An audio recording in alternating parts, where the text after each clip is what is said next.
Hey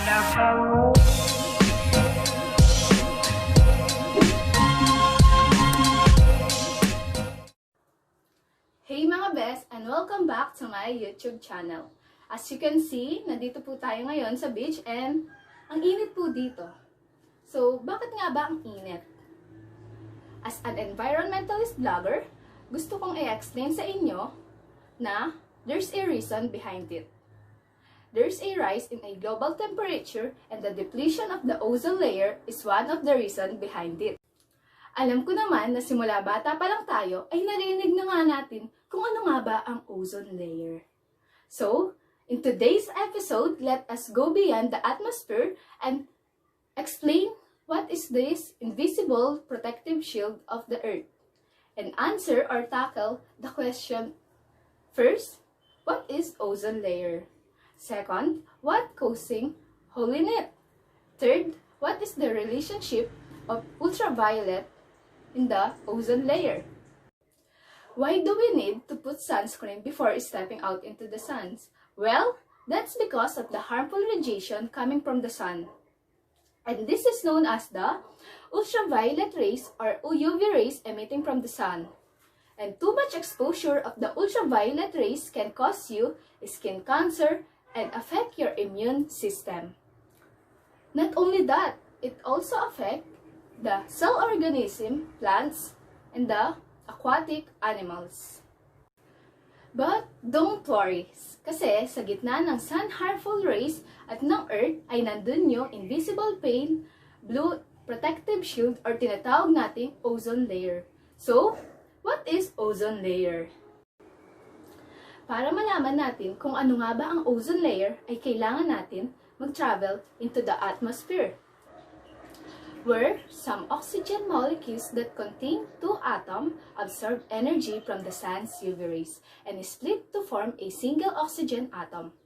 Then, this single atom mixes with the remaining oxygen with two atoms to form a thin layer of oxygen gas with three atoms to form the ozone layer.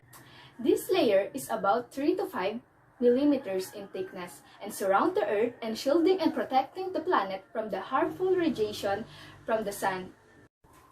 Everything was safe and fine for billions of years until in the 1970s, scientists discovered that this thin layer of gas is slowly depleting and evidence revealed the man-made is the cause of it. Yes, the chemicals such as chlorofluorocarbon are known as the CFCs and the nitrogen oxide coming out from the industrial or the appliances such as the refrigerator or air conditioner and begin to destroy the oxygen molecule. This is resulting the thinning of the ozone layer and this is known as the ozone hole. But fortunately, all is not lost yet, as with increasing awareness about the harmful effect of CFC and other chemicals, production and consumption of such substances have decreased to a significant level. As a result, the ozone layer is slowly getting healed and getting back to its original form. But as a responsible person, we should play our part to serve the ecosystem as well. So, what can we do to help?